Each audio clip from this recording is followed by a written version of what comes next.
Hola, buenas tardes, bienvenidos a la clase de sistemas electrónicos. El día de hoy pues ya vamos a arrancar con lo que vendría siendo el temario. Ya saben cómo es la dinámica más o menos de si tienen alguna duda, algún comentario, quieren aportar, está el chat abierto, pueden prender su micrófono sin ningún problema. Igual si piensan que voy muy rápido en el tema, puede decir que pues más relajado, porque pues a veces me empiezo a ir un poco acá con el tema y supongo que pues no todos pueden interpretarlo porque algunos conceptos como que sí son algún tanto confusos.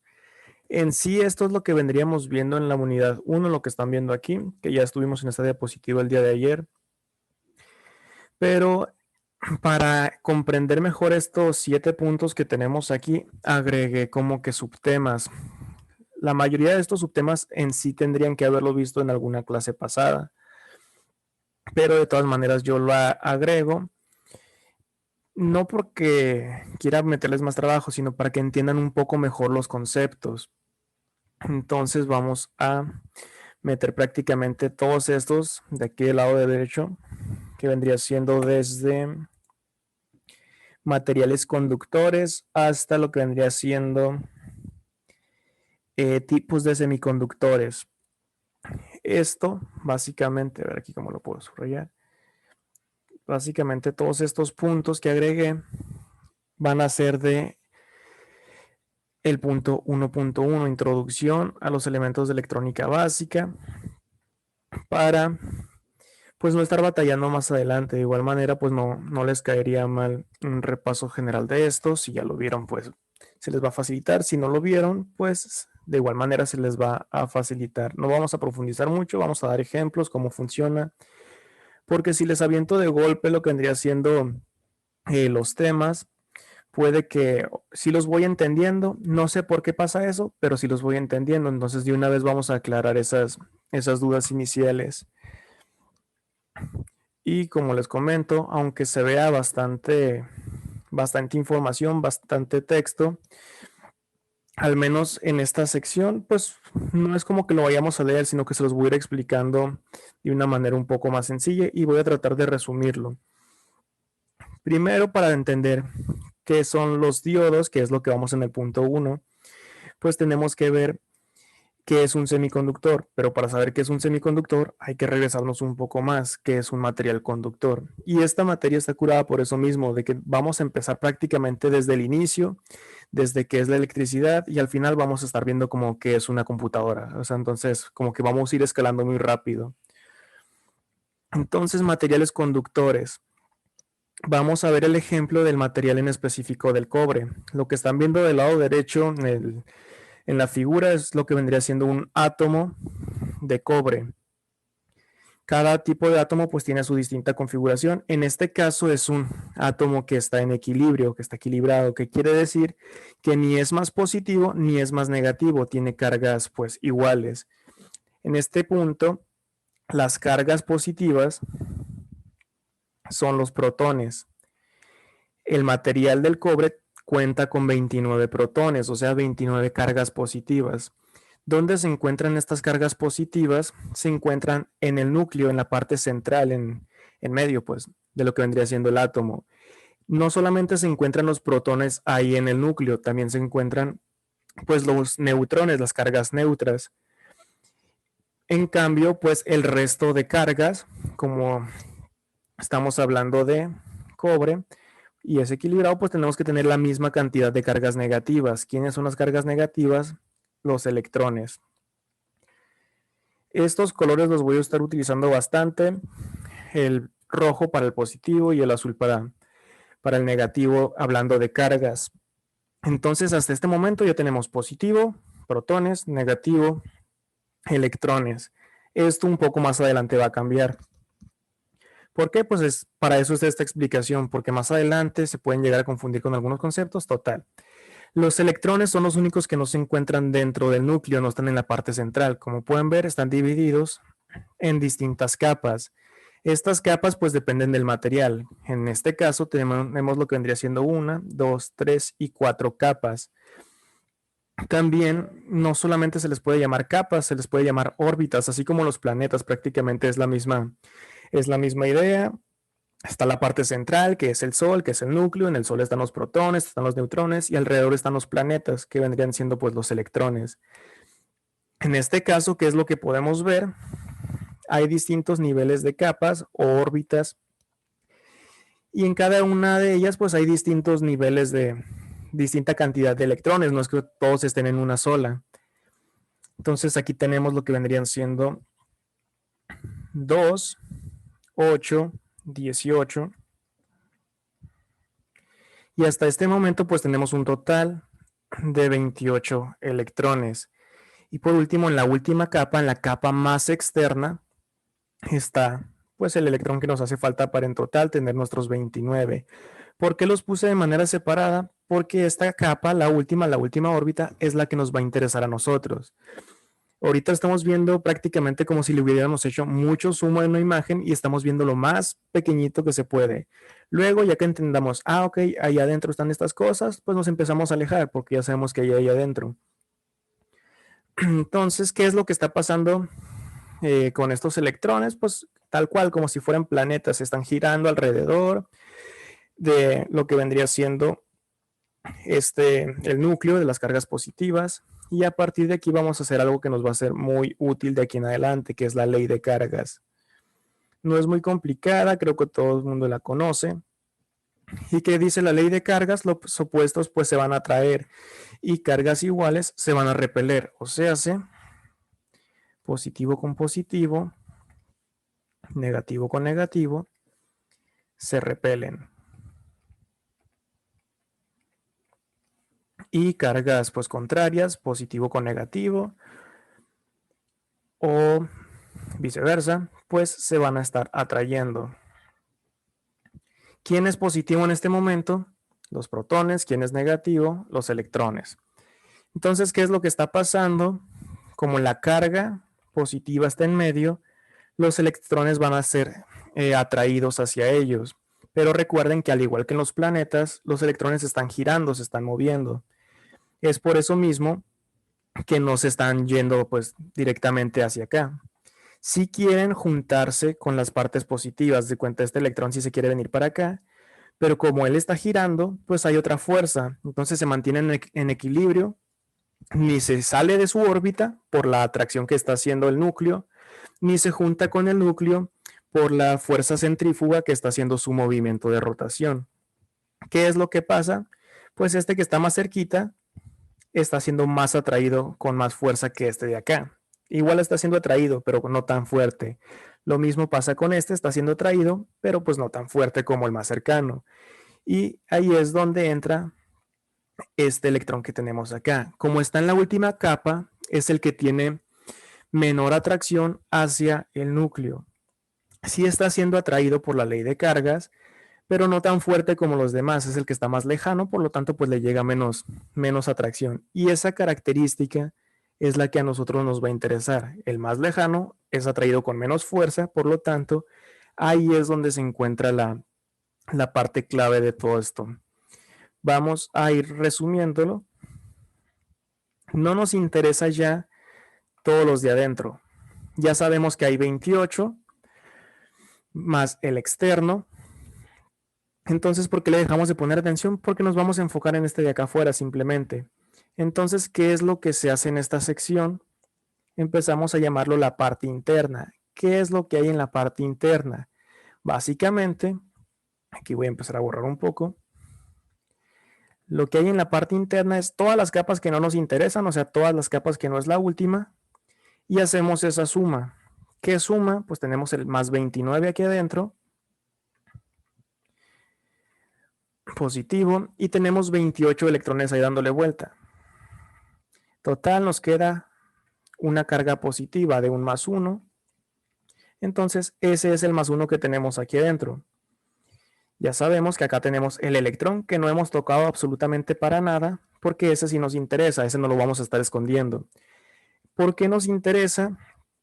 Esta última capa, esta última órbita, la más lejana, se le conoce como capa de valencia.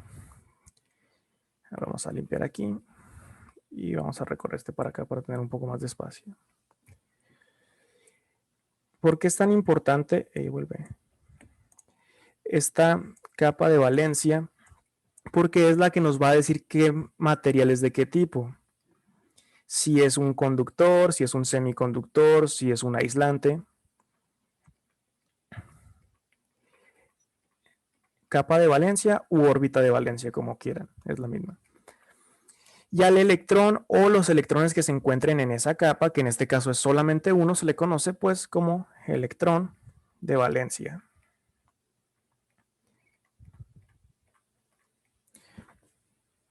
Todo esto también lo pueden ir reforzando con lo que está del lado izquierdo, pero se me hace un poco más práctico con dibujitos, acá y explicándolo que simplemente leyéndolo. En esta última capa, donde se encuentra el electrón de valencia, pues es la que nos va a estar dando la configuración, como les mencioné. Recuerden que como es la más alejada, no tiene tanta atracción por el núcleo. Como no tiene tanta atracción, ¿qué es lo que puede llegar a pasar? Puede que de repente este se desprenda. ¿Cómo se puede desprender? Ahorita vamos a ir viendo ese concepto, pero pues igual se los anuncio de ahorita. Con cualquier movimiento, con cualquier choque, con cualquier temblor, con cualquier cantidad de calor, como es muy poquita la atracción que tiene por la parte central, pues se puede desprender o simplemente puede pasar otro átomo y decir, pues véngase para acá y se lleva ese electrón. ¿Por qué? Porque pasó muy cerquita su núcleo, este está más cerca que el de acá, entonces se lo llevó, porque no tiene tanta fuerza, no está tan sujeto ahí. Aquí hay una serie de restricciones en esta capa de valencia. ¿Cuál vendría siendo esa restricción? No puede haber más de 8 electrones de valencia. ¿Por qué? Porque así está dado en la naturaleza. 8 es el máximo, ahorita vamos viendo en qué concierne esto, pero por lo pronto, básicamente, ¿cómo podemos saber con estos electrones de valencia si es conductor, si es aislante, si es semiconductor, si es un buen conductor, si es un semiconductor más o menos, si es un buen aislante, si es un mal aislante? Pues depende de cuántos electrones hay aquí. Porque así como este electrón de valencia se puede desprender, puede que ya se hayan desprendido otros de otros átomos, perdón. Y estos que ya se desprendieron son denominados electrón libres. Se liberaron de su átomo, entonces ahí andan rondando, pero recuerden que todo se basa en la ley de cargas. Si alguno de estos electrones encuentra una carga opuesta, va a decir, yo quiero estar con esa carga, hay que juntarnos. Pues puede que este anduviera flotando por ahí y de repente voltea para acá y ve una carga de este lado positiva y dice, hey, yo quiero estar ahí, y viene y cae en este lugar. Eso es lo que va a ir dando las condiciones de un conductor. ¿Cuál vendría siendo? Como les digo, 8 es el límite de electrones en la capa de valencia. ¿Qué otra característica hay? Que todos los átomos, sea del que sea, quieren tener 8 electrones, ya sea que por su naturaleza ya los traigan, o ya sea que se los roben a alguien más, o ya sea que lo compartan con otro átomo. En este caso, ¿qué es lo que está pasando? Recuerden que esto que estamos trabajando aquí es un átomo de cobre. El cobre es un conductor, por eso nomás tiene un electrón de valencia. ¿Qué quiere decir esto? Pues que tiene 7 lugares disponibles. Esos 7 lugares disponibles pueden venir a rellenarse con pues electrones libres, electrones que anduvieran ahí flotando, llegan, pasa por aquí y luego, como tiene 7 lugares disponibles, pues prácticamente el ejemplo que yo les doy es como si fuera un camión. Un camión que tiene 7 lugares disponibles, por lo tanto pueden estar subiéndose 7 electrones, bajándose y luego llegan otros 7 y 7 y así se van con la cantidad máxima. En cambio, un aislante, ¿qué es lo que tiene? Tiene un total de 8 electrones de valencia. Por lo tanto, pues si hay un electrón libre por aquí, pues va a venir para acá, pues ya no hay campo ni modo y no va a poder pasar por ese lugar. ¿Qué es lo que pasa con un conductor? Pues deja que pase la mayor cantidad de de electricidad, la mayor cantidad de electrones. ¿Qué es lo que hace un aislante? Pues no los deja pasar. Aquí ya no hay lugar para que pasen, por lo tanto, por aquí no va a pasar. O si llega a pasar, pues va a ser muy poquito, porque se puede llegar a desprender uno, llega uno rápidamente, lo ocupa y ya no hay lugar otra vez. Mientras que volvemos a un conductor, pues tiene 7 lugares disponibles. Si llega uno y luego llega otro, pues dice, acá hay otro lugar, y luego llega otro, acá hay otro lugar. Y cuando lleguen, pues prácticamente todos se va a estar repitiendo ese ciclo. Un conductor tiene muchos lugares disponibles para que fluya la electricidad a través de él. Un aislante no tiene lugar para que fluya la electricidad a él. ¿Qué es la electricidad? Es el movimiento, el flujo de electrones. Todo lo que está aquí adentro ya no se va a mover. No se mueven los protones, no se mueven los neutrones. Los únicos que se van a estar moviendo son los electrones. Por eso también vamos a ver dos tipos de flujos de corriente.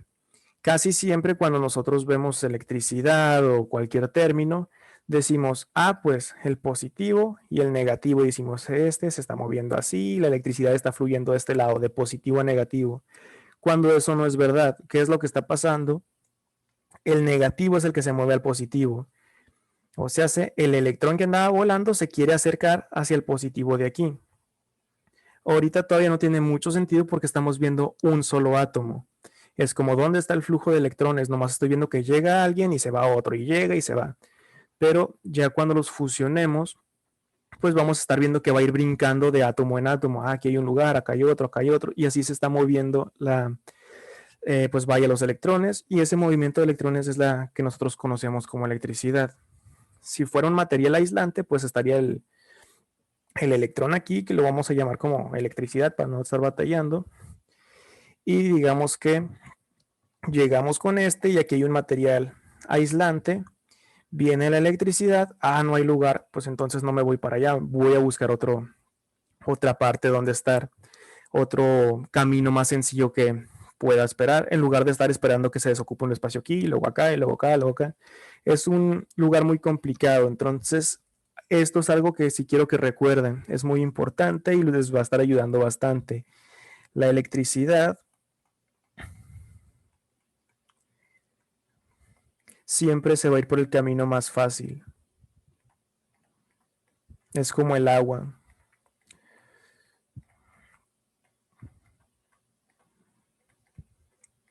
El agua busca bajar montañas, no subirlas. ¿Por qué? Porque está más fácil. O pues si hay dos caminos y uno está tapado, pues sí va a haber un poquito, pero la mayoría del agua se va a ir por otro lado. La electricidad es igual. Es mucho más sencillo que se vaya por un lugar que tiene muchos asientos, por el camioncito que tenía 7 lugares, a estar esperando al otro que se desocupe un solo lugar. Entonces, por el momento yo creo que es todo en esta sección. Vamos a ir incrementando y dándole un poco más de sentido a este lugar. Si tienen alguna duda de una diapositiva que ya pasé, por ejemplo, si yo me cambio ahorita a otra diapositiva, si les salió la duda de la anterior, no tengo problema, me pueden decir, puede moverse para allá, y pues el chiste es que ustedes le vayan entendiendo. ¿Alguna duda, algún comentario con respecto a esta parte inicial o ya cambiamos de diapositiva? Todo bien, profe. Todo bien. Todo bien. Todo bien. Incluso ahorita puede que no tenga pues como mucho sentido, como les digo, pero mientras más vayamos avanzando van a decir, ok, ya como que más o menos la entiendo. Entonces ya vimos que un material conductor pues tiene muchos lugares disponibles. ¿Cómo tiene muchos lugares disponibles? Teniendo la menor cantidad posible de electrones en la capa de valencia. ¿Qué dispositivos, qué materiales son los mejores conductores? La plata, el cobre y el oro. El oro y la plata son mejores conductores que el cobre, inclusive son llamados como superconductores. ¿Por qué? ¿A qué se debe eso? Nos regresamos y aquí estamos viendo que, pues sí, el cobre tiene el mínimo de electrones que es 1, no puedes tener una capa sin electrones de valencia. Entonces, ¿cómo van a ser mejores conductores otros materiales si aquí estamos viendo que solamente hay uno? Pues pasa lo mismo. Estas configuraciones internas varían para cada material. Por ejemplo, para el oro, vamos a suponer que este es el de cobre que vimos con su electrón de valencia aquí. Vamos a suponer que este es el de la plata y el del oro, que es el mismo ejemplo. Entonces tenemos uno. Y hasta acá, más lejos, contiene el electrón. Por lo tanto, ¿qué es lo que pasa ahí? Ambos cuentan con un electrón de valencia. Quiere decir que ambos son conductores. Son buenos conductores. Si tuvieran dos, pues son conductores también. No tan buenos porque no tienen tanto lugar, pero siguen siendo conductores.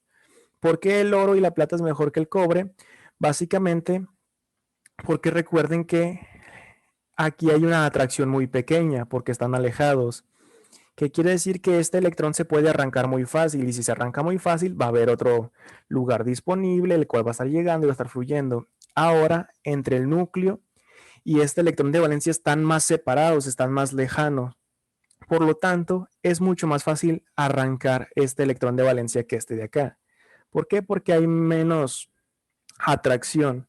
Entonces es mucho más fácil que este se desprenda y que llegue otro. Entonces, en el oro y en la plata van a estar moviéndose la electricidad más rápido, porque es como decir, el camión se desocupa más rápido en el oro que en el cobre. Ambos tienen la misma cantidad de lugares disponibles, pero uno se está vaciando más rápido, por lo tanto puede estar llevando más gente en menos tiempo. Es lo mismo con este tipo de conductores.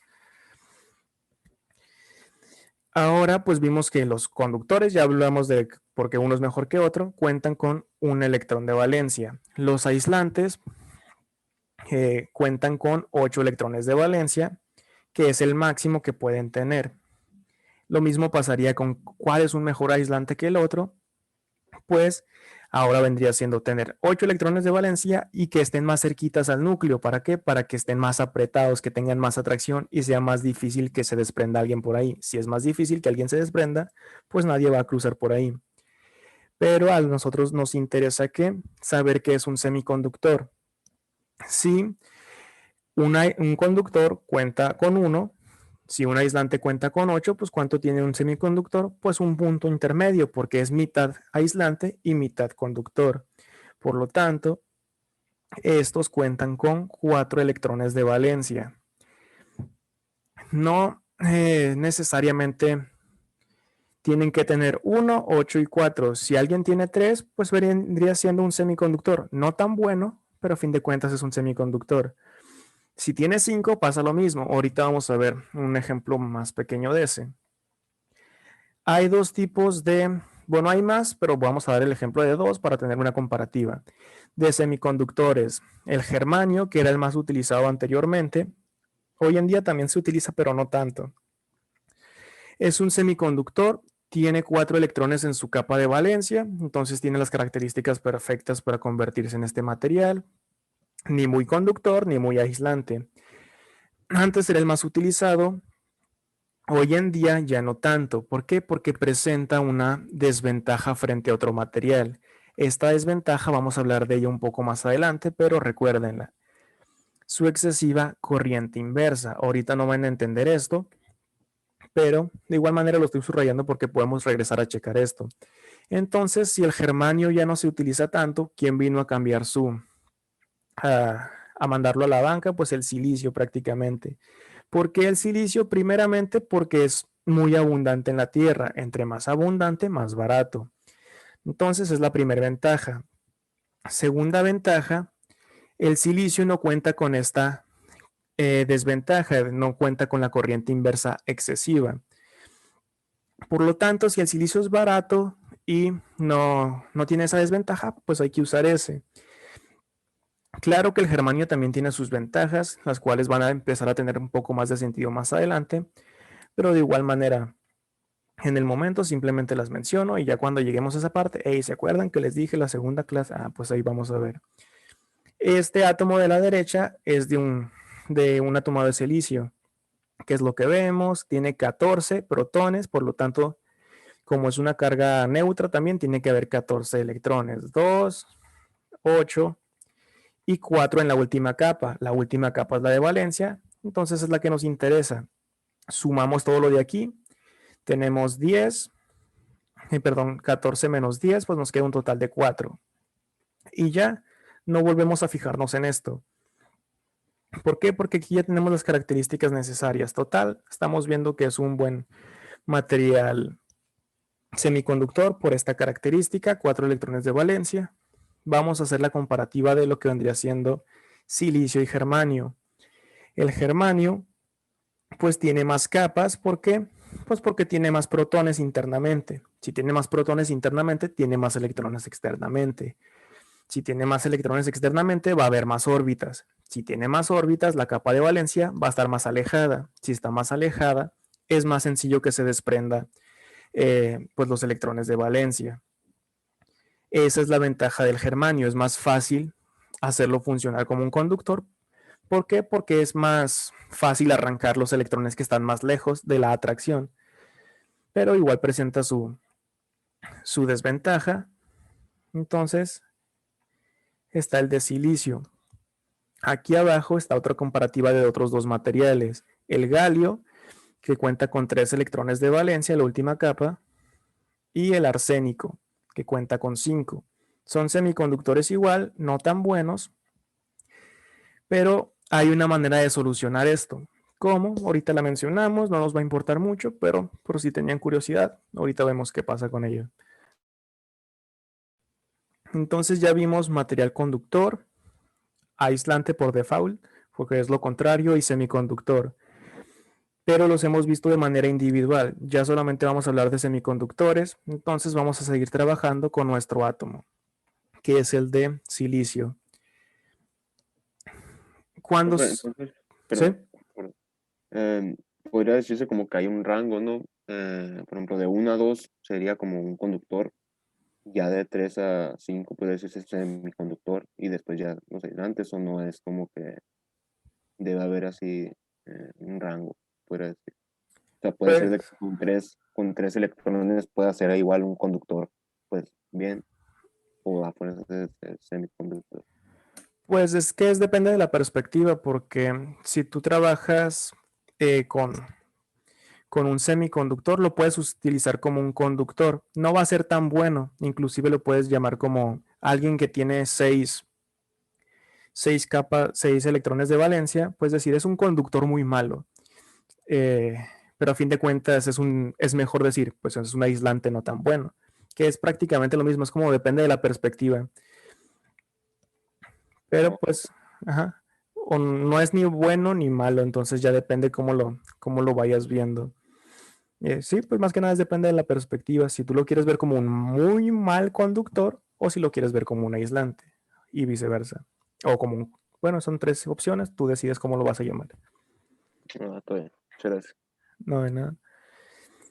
Ahora vamos a ver cristales. ¿Qué es un cristal? Básicamente es cuando, como les comenté, todos los átomos solamente tienen permitido tener 8 electrones en la capa de valencia.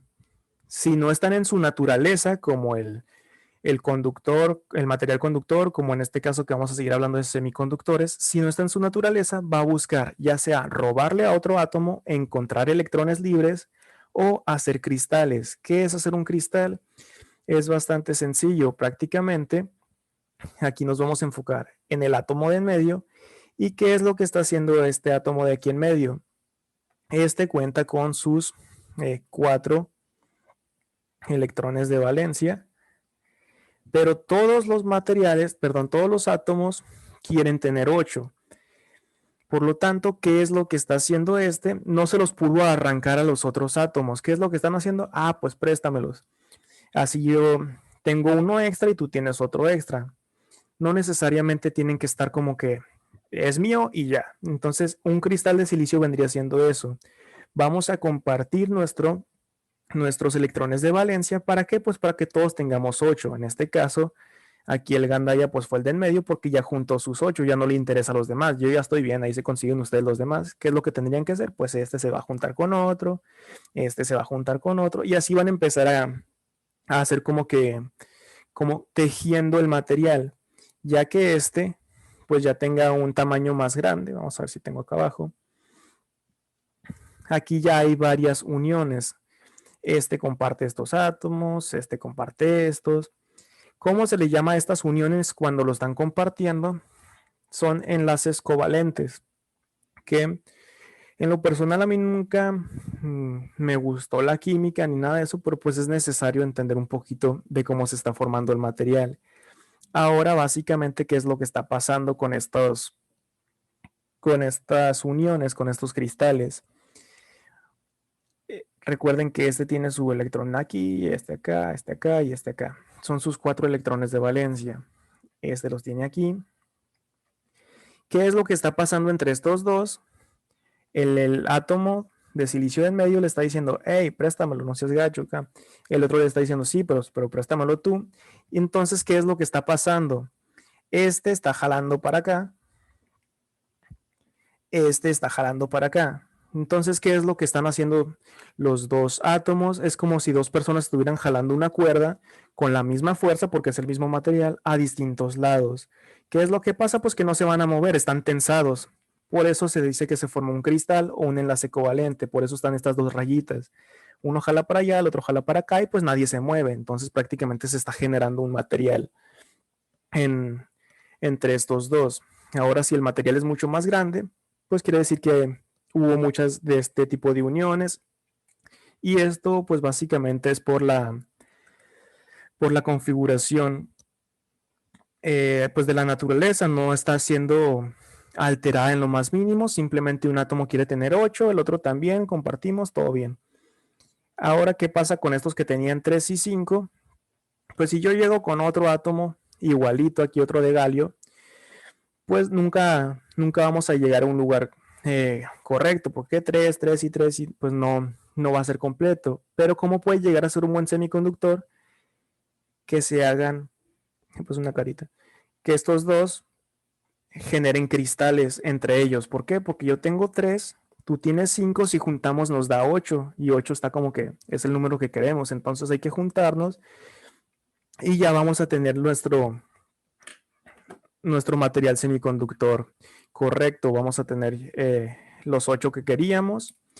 Y es por eso que este no es un cristal ni de galio ni de arsénico. Es la combinación de los dos. Ahorita les digo cómo se llama.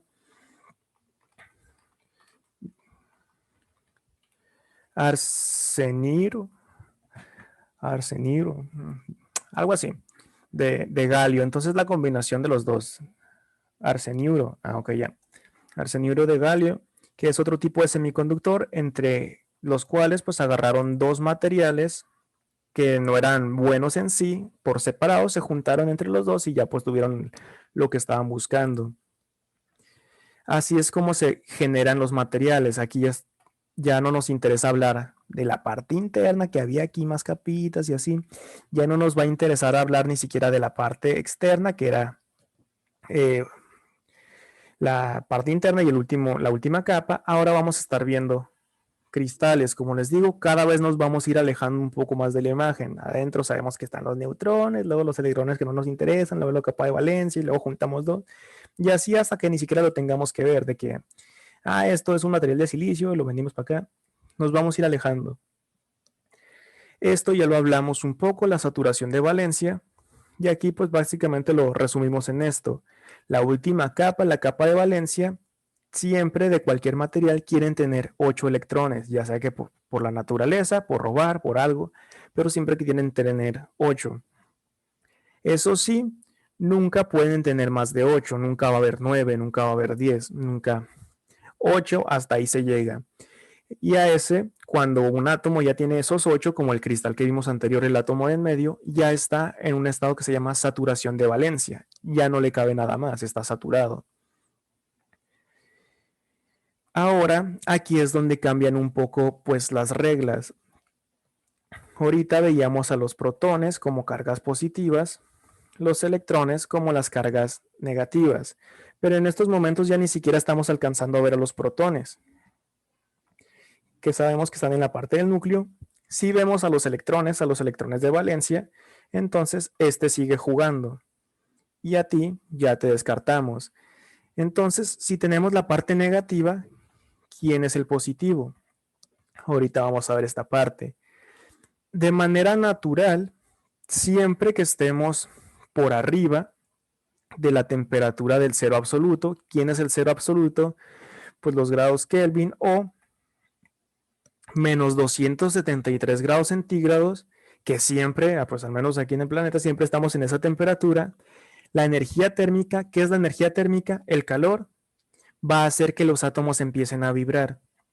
Si los átomos empiezan a vibrar, recuerden que estos están, los electrones de valencia están en la última capa y tienen muy poquita atracción. Entonces, esta pequeña vibración que hace el calor hace que se empiecen a desprender electrones.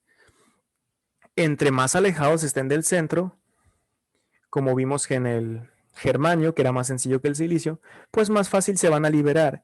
Si se liberan fácil, pues puede llegar otro. Supongamos que se liberó este, puede pasar por aquí y así se puede ir gracias a esas vibraciones. Las vibraciones prácticamente están haciendo que roten los electrones, que se estén moviendo. Vamos a ver un ejemplo. ¿Qué pasa si nosotros caminamos con las calcetas encima de una alfombra? Pues empezamos a hacer fricción. La fricción pues hace calor, aumenta la energía térmica. Esa energía térmica hace vibrar a los átomos que están en la alfombra. ¿Qué es lo que pasa con esa vibración, con ese aumento de calor? Pues hacemos que se liberen los electrones de valencia del material S. ¿Qué pasa con esos electrones? Pues nos los traemos en la calceta y se empiezan a desplazar por todo nuestro cuerpo.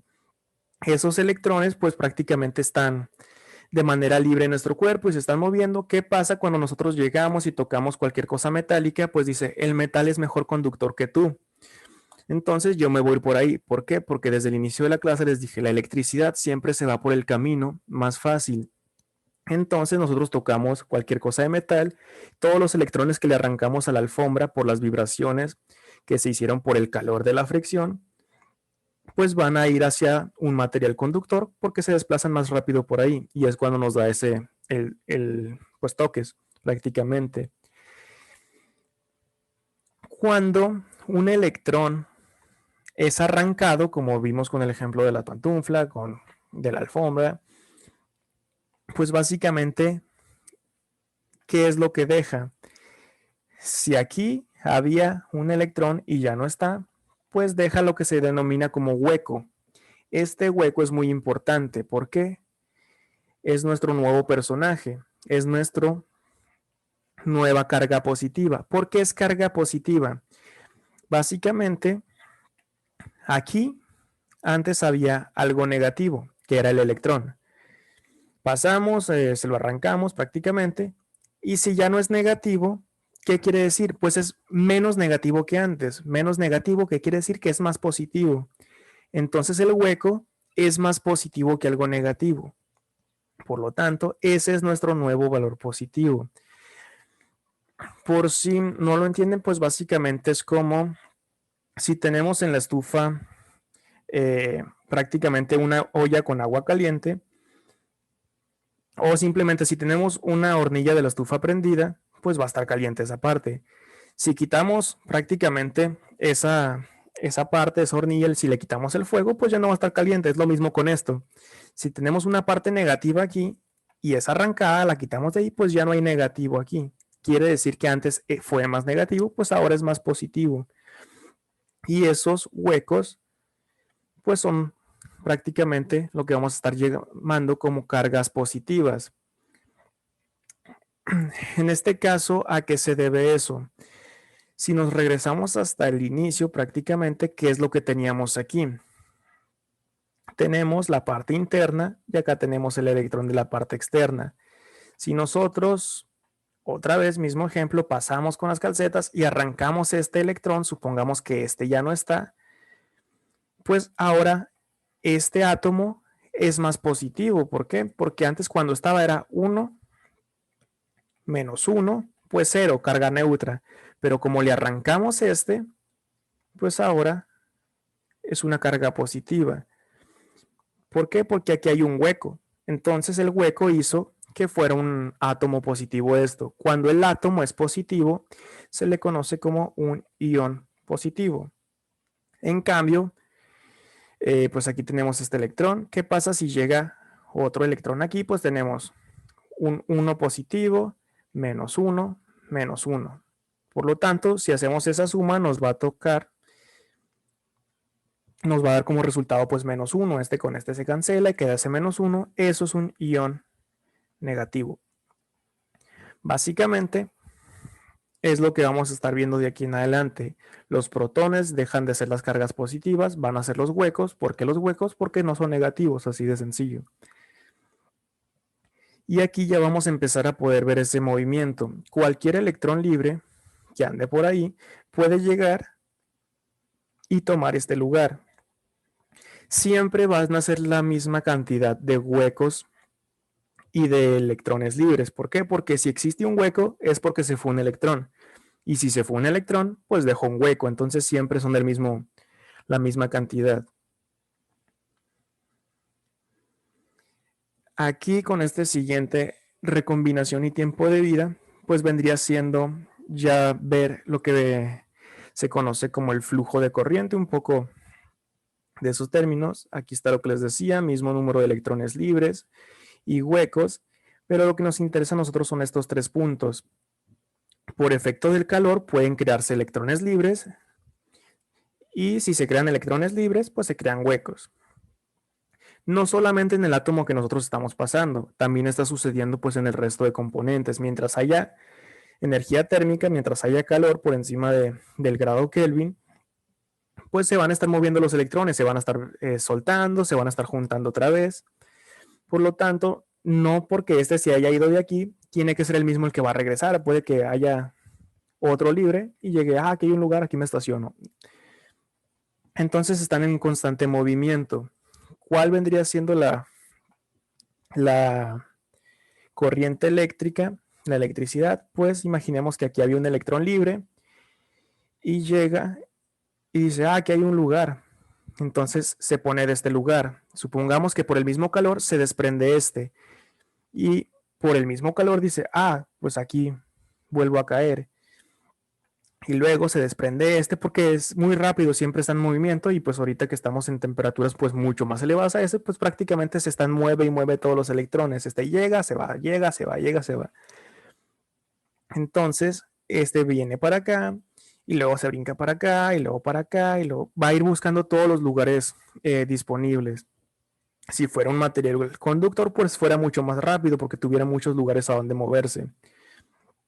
Entonces, más o menos así vendría siendo el flujo de electrones. Y el flujo de electrones, pues es la electricidad. Recuerden que nomás los electrones se mueven, aunque, como les comenté, nosotros siempre lo vemos como de positivo a negativo. Por eso les comenté que vamos a ver 2 tipos de flujo. El real, que es que los electrones se están moviendo hacia los huecos, que es el positivo, y el convencional, que es el que se utiliza normalmente. No es el más correcto, por eso no se llama pues el real, pero igual se sigue utilizando porque es la misma idea. Ahorita vamos a ver por qué, pero antes de continuar, quería preguntar si tienen alguna duda, si algo no les ha quedado claro. Hasta este momento pues ya vendría siendo como la introducción para ya empezar como con algo más calmado y alejarnos un poco de este tipo de átomos y así. ¿Hay alguna duda, algún comentario? Todo bien, profe.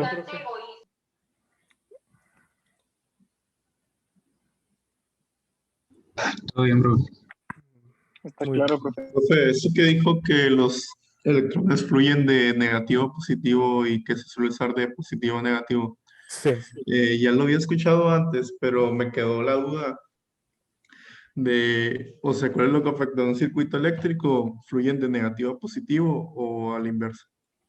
Siempre se fluye de negativo a positivo. De hecho, eso lo vamos a estar manejando de las 2 maneras. ¿Por qué? Voy a dibujar un pequeño circuito, no simplemente como para hacer la explicación. Y más adelante va a tener un poco más de sentido. Esta es la parte positiva de una pila, de una fuente de alimentación. Esta es la parte negativa. Si van a algún libro, puede que la corriente se las pongan de la siguiente manera. De positivo viene para acá y fluye de esta forma. Y así no las imaginamos nosotros. Si ponemos aquí un foco, pues viene la electricidad, prende el foco y luego ya regresa y ahí está. Y en sí no está mal, depende de la perspectiva, como decíamos ahorita ¿de qué? Del conductor y el aislante. ¿Qué tan buen aislante es? Pues básicamente ahorita vamos como aquí en semiconductores, como en unos 6, 7 diapositivas más, está un poco más desglosado. Este mismo ejercicio puede venir en el mismo libro, pero con la corriente hacia el otro lado. La corriente que está fluyendo siempre, siempre, siempre es por aquí. ¿Por qué? Porque vimos que los únicos que se mueven son los electrones. No es como de que, este hueco brincó para acá. No, lo que pasó es que el electrón de aquí se vino para acá y como se fue y llegó a este lugar, pues ¿qué es lo que dejó atrás? El hueco. El hueco son las cargas positivas, pero en sí quien se movió, el electrón se movió hacia este lado. Pero ¿qué es lo que parece? Si el hueco estaba aquí y ahora está acá, pues parece que el hueco se movió para este lado. Entonces es como perspectiva. Por eso el movimiento del electrón es el que se llama flujo real, de negativo a positivo, o sea, del electrón al hueco. Y el otro es como convencional. ¿Por qué? Porque hubo una convención de científicos de que, pues es mucho más normal escuchar de que, de más a menos. De que, pues si aquí tengo 10 y acá tengo 0, pues los 10 se van a mover para acá. Entonces es un concepto como que mejor de entender, pero en realidad no pasa eso. El 0 se está moviendo hacia el 10, para dar un ejemplo. Y un poco más adelante, no sé si alcancé en esta clase, lo más seguro es que sí, pues vamos a entender un poco mejor ese movimiento. Pero recuerden que los únicos que se mueven son los electrones. Entonces, como los únicos que se mueven son los electrones, pues lo que en realidad sucede es de negativo se va a positivo. Que lo llamen al revés de positivo a negativo es por comodidad, pero lo que en realidad pasa es de negativo a positivo. Incluso, como les comento más adelante, lo vamos a trabajar de las dos formas. ¿Por qué? Porque vamos a decir, en realidad esto es lo que está pasando. Los electrones brincan para acá, para acá, para acá, para acá y llegan hasta acá. Y ya que lo entendamos, pues decimos el camino sencillito. ¿Por qué? Pues porque así se utiliza normalmente, de más a negativo, pero no pasa absolutamente nada si escoges el camino real o el otro, no afectan las fórmulas. ¿Y en dónde se ve reflejada? En las leyes de Kirchhoff, que en sí no corresponde enseñar las leyes de Kirchhoff en esta clase, pero aún así yo se las demuestro de manera corta porque ayuda bastante, sobre todo si entienden estos conceptos, que igual se los voy a estar dando. Por lo pronto, pues hasta ahí voy a dejar esa explicación, porque más adelante la vamos a desarrollar un poco más. Mientras tanto, vamos con otros conceptos que vendrían siendo los términos generales. Aquí ya nos vamos a meter cómo vamos a hablar en esta materia, cómo nos vamos a entender, quién tiene el nombre de qué tipo de material vamos a utilizar. Y primero, pues antes que nada, son las unidades y escalas. Las unidades, pues depende de lo que vamos a estar hablando. Las escalas siempre van a ser las mismas.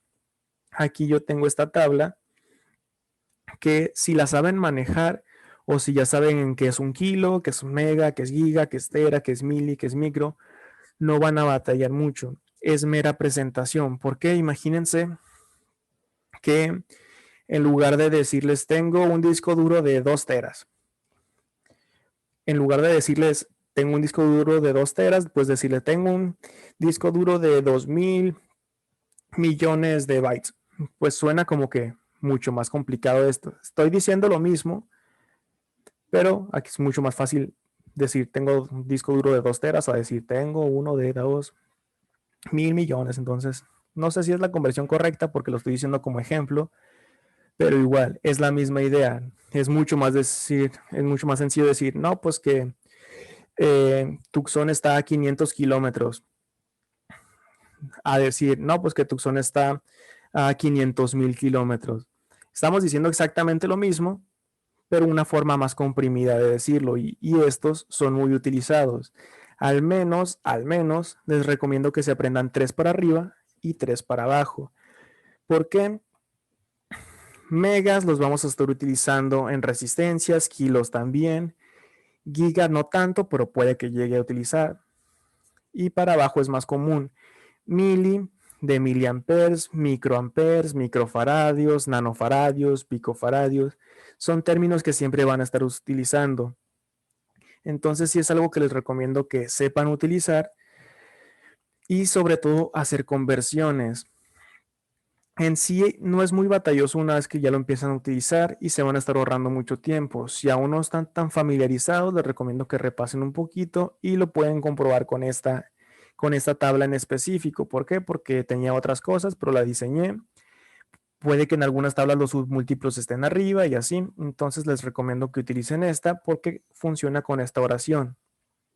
Si quieres subir, se divide. Si quieres bajar, se multiplica. ¿A dónde voy con eso? Prácticamente lo que quiero dar a entender con esto, vamos a poner un pequeño ejemplo de metros para no meternos con términos que todavía no hablamos de electrónica. Si tengo 1000 metros, si quiero subir, se va a dividir. Solamente se puede aplicar de escalón en escalón. ¿Dónde nos encontramos ahorita? Metros es la unidad, entonces no tiene escala o no tiene sufijo o prefijo. ¿Por qué? Porque esa va aquí, entre el número y la unidad. Entonces, como está sin escalas, prácticamente se encuentra en este lugar. Si quiero subir, se va a dividir. ¿Entre cuánto se va a dividir? Todas las operaciones son entre 1000. Entonces, si lo quiero llevar un escalón más arriba, va a ser a kilos. Entonces lo divido entre 1000. 1000 entre 1000, pues me va a dar 1. Entonces pongo ese 1, pongo el prefijo. Ahora estoy en el escalón de los kilos. Se representa con una K minúscula. Tengo 1 kilo y le agrego la unidad. Tengo 1 kilómetro.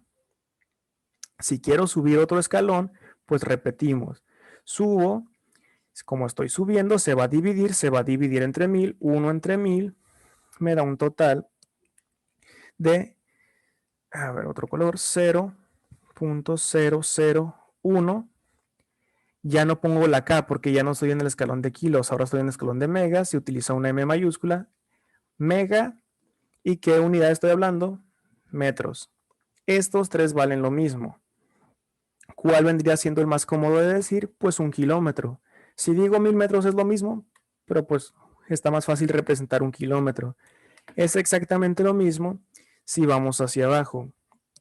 Vamos a poner otro ejemplo. Vamos a mover este.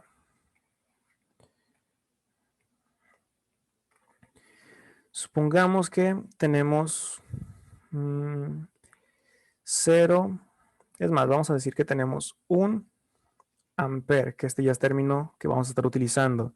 Y lo quiero mandar para abajo. Entonces nos vamos escalón por escalón, 1 para abajo, que dice si quiere bajar se multiplica. ¿Por cuánto? Igual por 1000. Entonces multiplicamos 1 por 1000, pues nos da un total de 1000. Agregamos el prefijo, M minúscula de milis y luego la unidad. 1000 miliamperes es lo mismo que 1 ampere y así podemos bajar o si queremos subir, pues subimos y así dependiendo de cómo lo vayamos viendo. Ahora, hay una forma más sencilla de realizarlo, pero no se las aconsejo porque cómo van a saber si está bien o está mal si no lo saben hacer ni a mano. No digo que no lo sepan hacer, pero hay gente que no sabe. Y no está mal, pero se pueden apoyar con su calculadora científica. En su calculadora científica siempre, o la mayoría de las veces, está esta tecla ENG, que es de ingeniería, pero pues en inglés. Si ustedes ponen, por ejemplo, 10 entre 100, les va a dar un total de 0.1. En este caso, pues no tiene ningún prefijo, no tiene ningún por 10 a la menos algo. Entonces se encuentra aquí, 0.1. ¿Qué pasa si yo no lo quiero en unidades sin prefijo? Si lo quiero subir, por ejemplo, ¿qué es lo que tengo que hacer para subir? Voy a aplastar la tecla Shift y luego voy a aplastar esta tecla. Ahora, al menos en mi calculadora me aparece 0.1 por 10 a la 0. El por 10 a la 0 es unidad sin prefijo. O sea, ya identifico que estoy aquí en medio. Si quiero subir a kilos, voy a aplastar exactamente lo mismo. Shift más ENG. Ahora tengo 0.0001 por 10 a la menos, perdón, por 10 a la 3. Y siempre que vean el por 10 a la 3, me lo tapé todo, están en este escalón, por 10 a la 3 kilos, pues en lugar de poner ese por 10 a la 3, pueden poner 0.0001 kilos. ¿Y qué pasa si quieren bajar? Ahorita nos encontramos aquí. Simplemente aplastan la tecla ENG. Y si se pueden dar cuenta, van a estar bajando de 3 en 3. Ahorita pasamos 3 para arriba, aplastamos simplemente ENG y volvemos al 0.1 por 10 a la 0. Volvemos a aplastar el ENG y ahora nos da 100 por 10 a la menos 3. El por 10 a la menos 3 corresponde a este escalón, que son los milis. Entonces es exactamente lo mismo poner eso, a poner 100, mili, lo que sea, la unidad que estemos hablando. ¿Qué pasa si en esta división nos hubiera dado un por 10 a la menos 5? Pues si aplastamos Shift más ENG nos va a llevar al siguiente más cercano, o sea, por 10 a la menos 3. ¿Por qué? Porque le estamos diciendo que suba. Si nos sale este mismo y le aplastamos solamente ENG, nos va a llevar al siguiente, pero para abajo. El más cercano del por 10 a la menos 5 para abajo es el por 10 a la menos 6. Y ahí pueden estar jugando y se van a dar cuenta cómo van a estar moviendo estos valores. Bueno, esto de los prefijos y eso ya se los dejo a su consideración. Lo vamos a ir manejando a lo largo de todo el curso. Sobre todo, como les comento, 3 para arriba máximo y 3 para abajo de igual manera. Entonces hay veces que vamos a estar hablando de una resistencia de 2.2 kilos.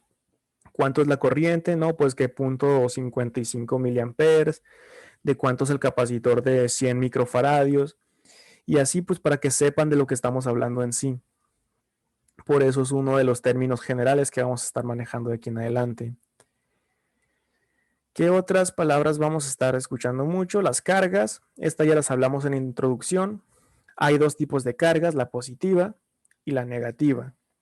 Ya vimos quién fue la positiva al inicio y ahora a quién tratamos como positivo, que el hueco. El negativo siempre fue el electrón. Ley de cargas, positivos o cargas iguales se repelen, cargas contrarias se atraen. Para las cargas, su unidad de medida es el coulomb.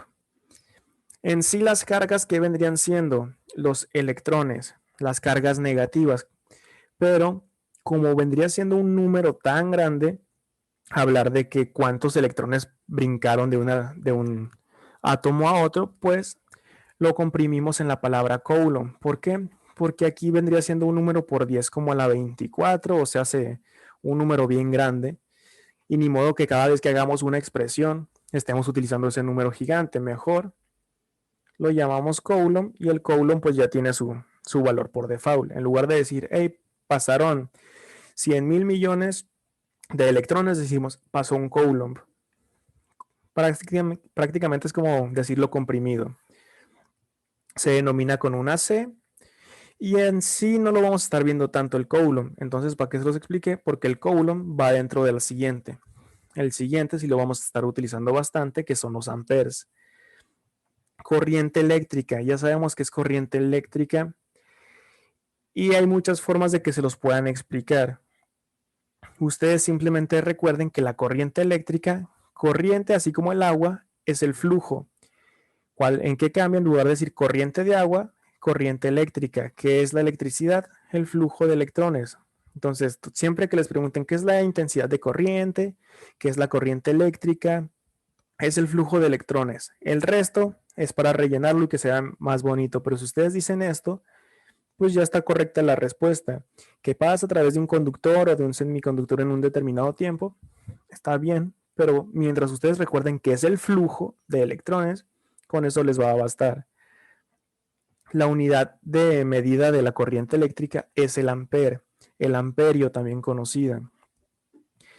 ¿Y cómo se denomina? Con una I mayúscula. Esa I mayúscula proviene de intensidad de corriente. Entonces, siempre que les pregunten por eso, la unidad de respuesta va a ser ampere y pues aquí va la unidad numérica. Si le quieren poner un prefijo o un sufijo, ahí va. Entonces, I de intensidad de corriente, A de ampere. Y en sí, ¿qué es un ampere? Un ampere es cuántos coulomb pasan por segundo. Coulomb por segundo. Un coulomb son miles y miles de millones de electrones. Entonces, aún se está comprimiendo mucho más en los amperes. ¿Cuántos coulombs pasaron en un segundo? 5, pues son 5 amperes. Vale. Aquí vamos a ver más que nada un tipo de corriente. Existen dos, que es la corriente directa o la corriente constante, que se denomina como CD o CC, depende de cómo lo quieran ver, y la corriente alterna, que esa ya vendría siendo CA. Vamos a trabajar más con corriente directa, pero de vez en cuando sí vamos a meter un poquito de corriente alterna. ¿Cuál es la diferencia?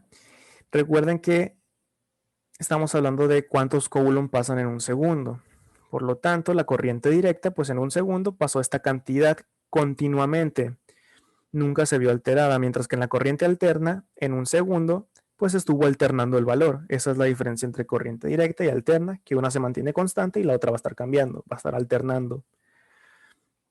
Entonces, este lo voy a resaltar de esta manera. ¿Por qué? Porque eso es importante. En la corriente eléctrica no se les puede olvidar qué es flujo de electrones.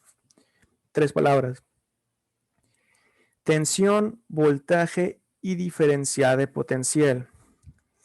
En estos casos los vamos a utilizar como exactamente lo mismo, tensión y voltaje, inclusive diferencia de potencial. Si ya van a profundizar mucho más, como para materias de física, van a ver una pequeña diferencia, pero en este tipo de clases los vamos a tratar como lo mismo, porque no nos vamos a meter mucho más allá. Aquí no le vamos a hacer zoom.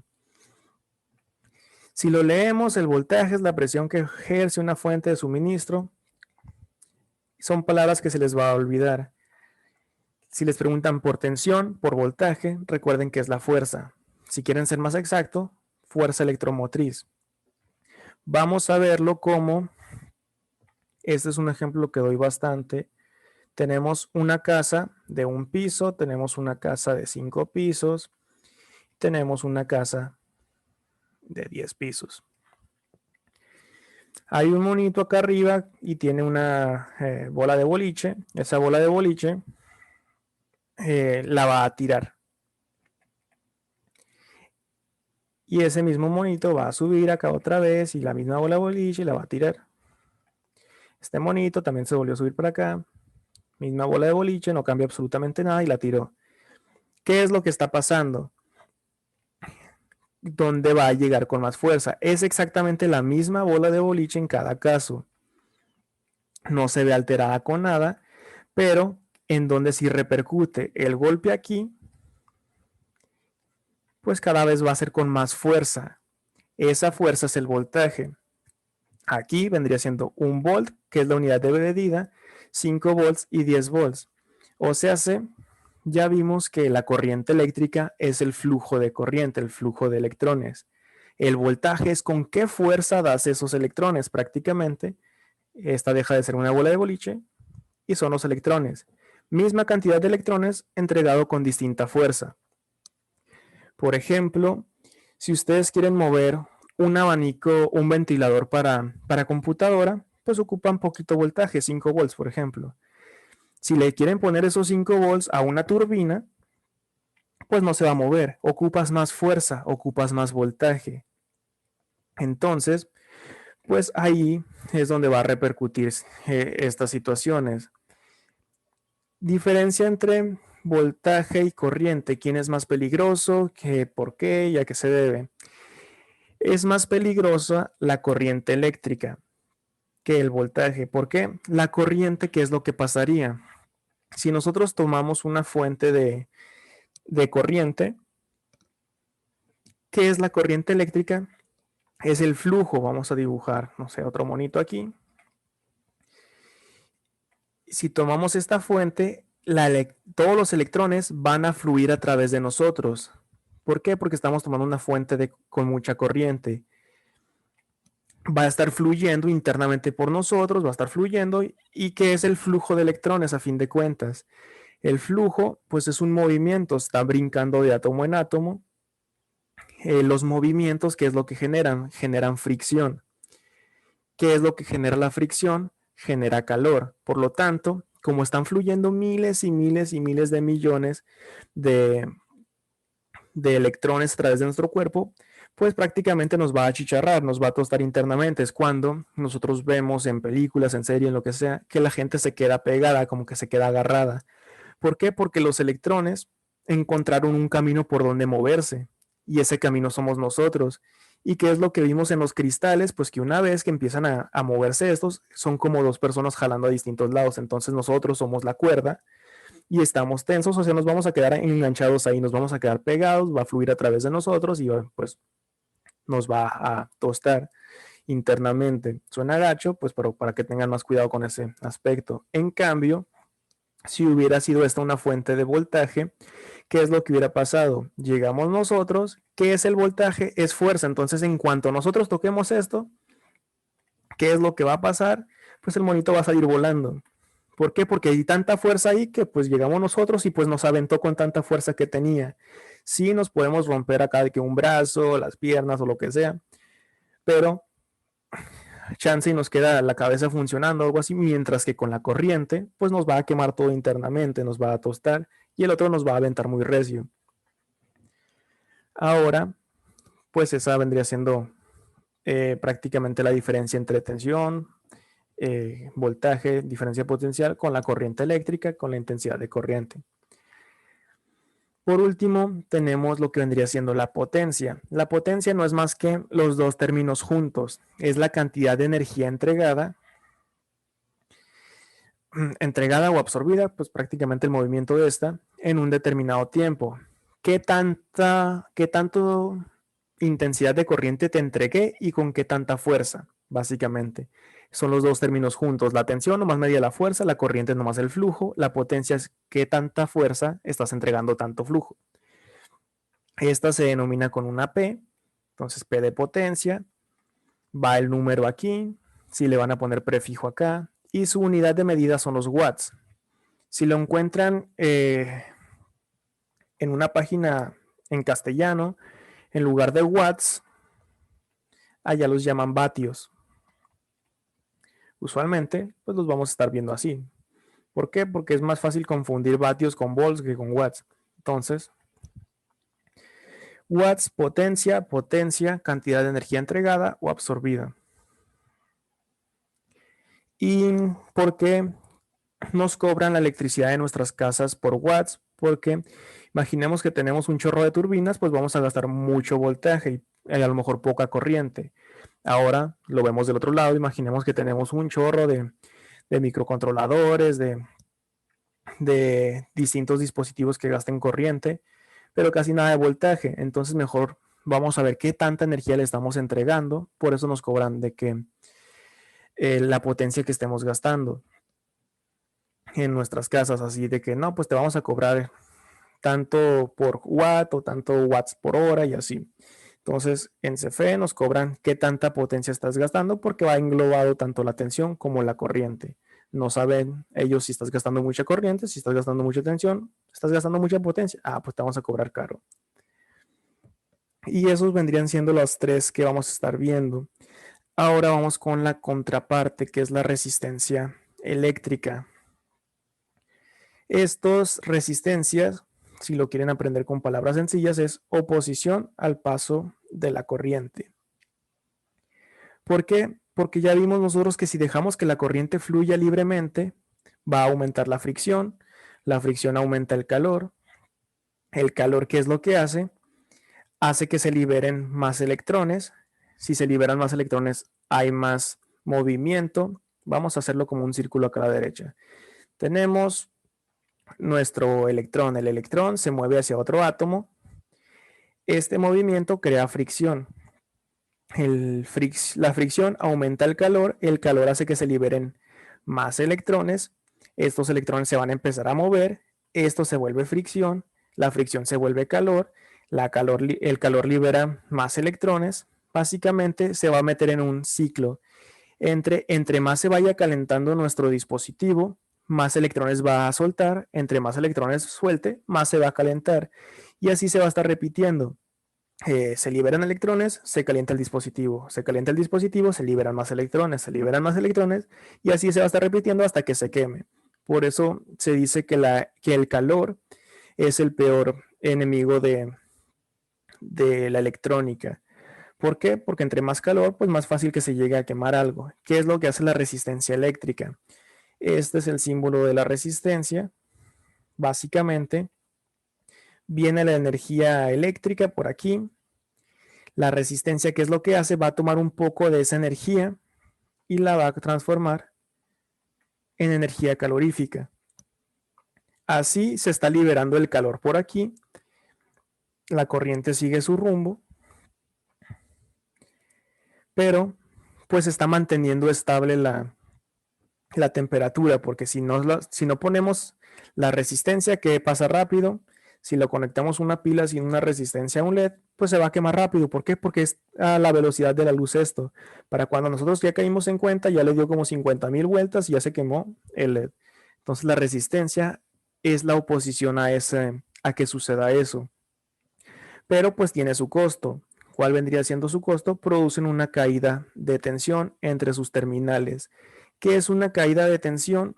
Si nosotros tenemos una fuente de voltaje aquí, la resistencia entre sus terminales, esta es una terminal, esta es otra, se va a quedar con una parte del voltaje. ¿Por qué? Porque ese es el que va a estar disipando. Todo esto está como que explicado de manera general, ya con los ejemplos, ya con las prácticas, ya con las simulaciones, pues va a ir siendo aterrizado un poco más. La resistencia se denomina con una R por obvias razones y su unidad de medida son los ohms, que se representan con el signo de omega, también conocidos como ohmios. Bueno, hasta este momento tienen alguna duda, quieren que me regrese por si quieren copiar algo, quieren otra explicación o continuamos.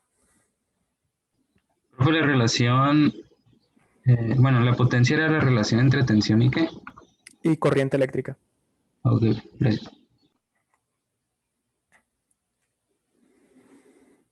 Muy bien, entonces toda resistencia cuenta con estas características, valor y tolerancia. Primero, pues el valor es la cantidad de ohms que va a estar manejando. Los ohms, ¿qué es lo que mide? Pues qué tanto va a estar disipando. Y la tolerancia, como su nombre lo dice, es como un rango de error. Por ejemplo, si nosotros compramos una resistencia de 100 ohms y trae una tolerancia del 5%, pues quiere decir que puede variar 5% el valor. Puede que llegue a valer 105 o puede que valga 95 esa resistencia. Entonces, la tolerancia es un margen de error, pues. Y el valor, pues, es lo que vale en ohmios. Otra característica que manejan todas las resistencias es la potencia que es capaz de disipar. ¿Por qué? ¿Qué es lo que vimos que hacía la resistencia? Pues disipaba calor.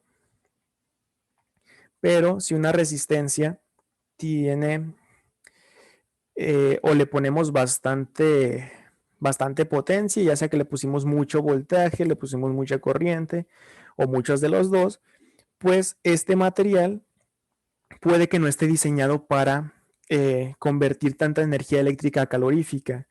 Entonces, como no alcanza a convertir tanta, pues prácticamente le quiere, ¿cómo se puede decir? Quiere disipar tanto calor y no está diseñado para eso. ¿Qué es lo que termina pasando? Pues que ésta se termina quemando porque no puede trabajar con tanto calor.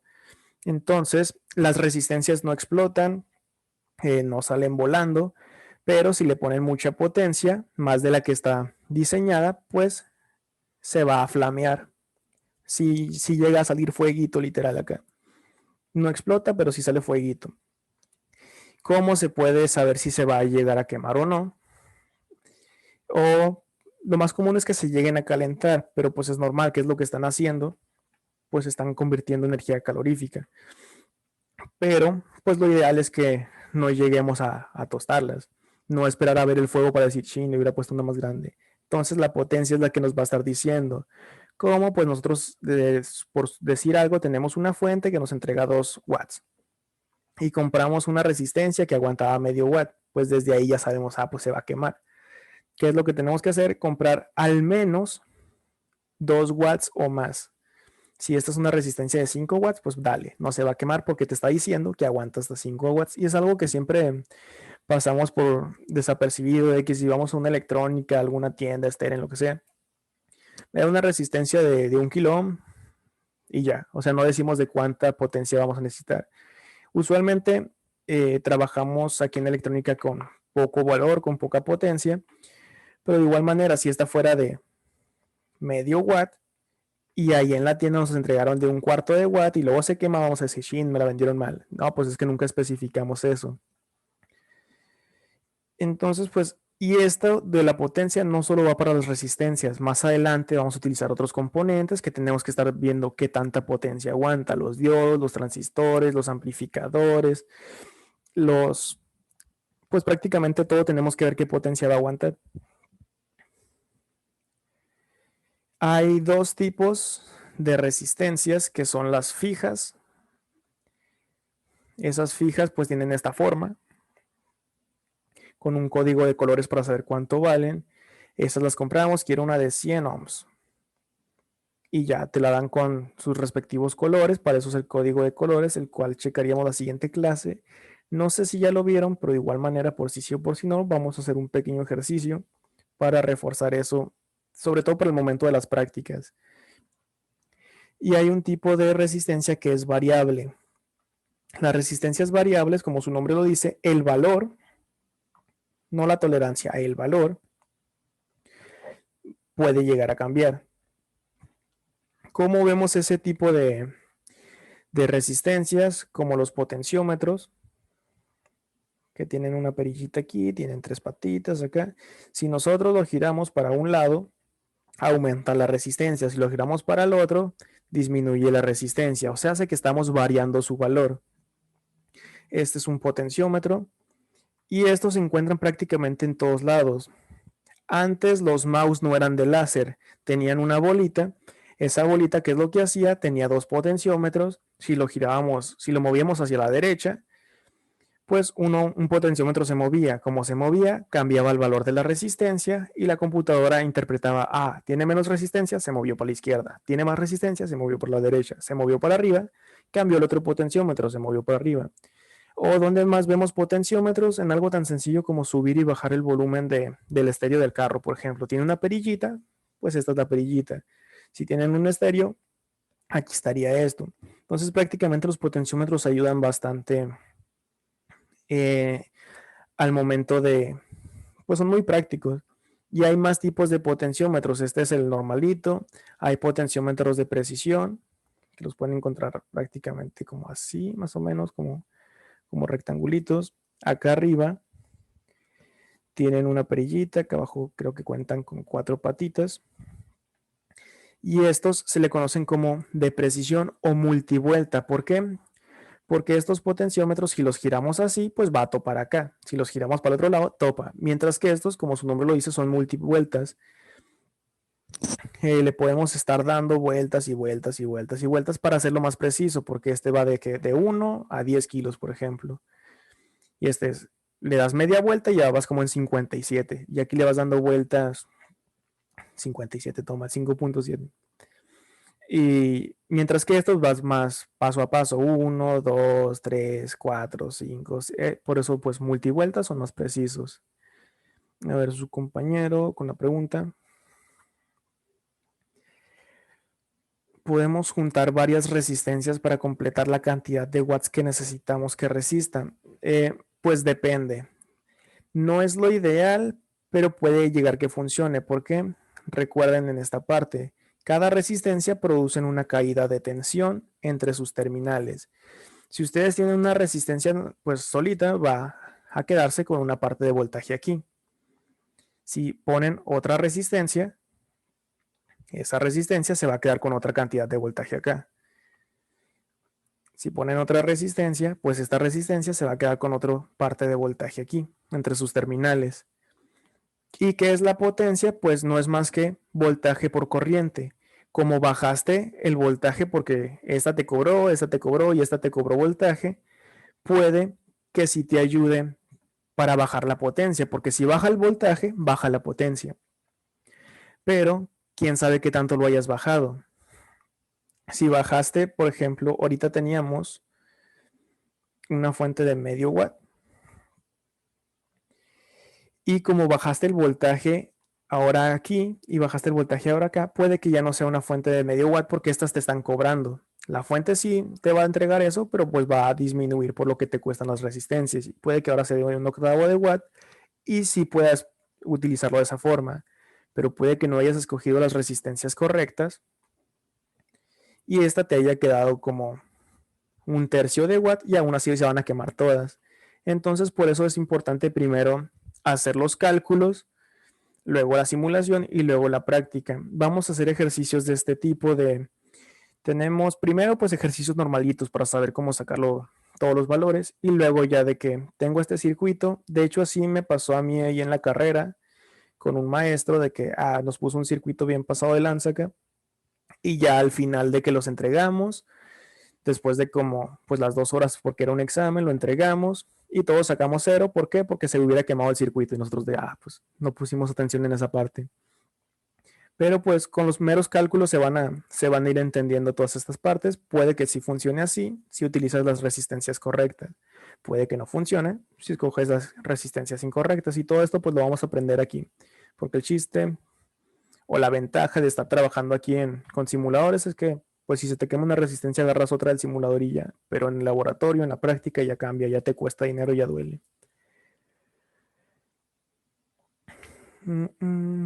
Pues prácticamente como esto lo vamos a ver la siguiente clase, no vamos a seguir bajando, vamos a terminar con esto de las resistencias variables, está el potenciómetro multivueltas. Y hay otro tipo de resistencias, como cuál, la fotorresistencia. Esta, dependiendo qué tanta luz le pegue, va a cambiar su valor pues su valor de ohmios, su valor de resistencia. Están las termistencias, que esas dependiendo de la temperatura va a tener un valor u otro. Hay muchos tipos de resistencias variables con cuáles vamos a trabajar nosotros. Potenciómetros, resistencias fijas, y ya para hacerlo como que más llamativo, fotorresistencia. Entonces prácticamente hasta aquí lo vamos a dejar el día de hoy. Si tienen alguna duda se pueden quedar un rato, si algo quieren repasar me pueden decir sin problema, pero pues la clase de hoy hasta aquí la vamos a dejar y muchas gracias por su asistencia a todos los que hayan ingresado.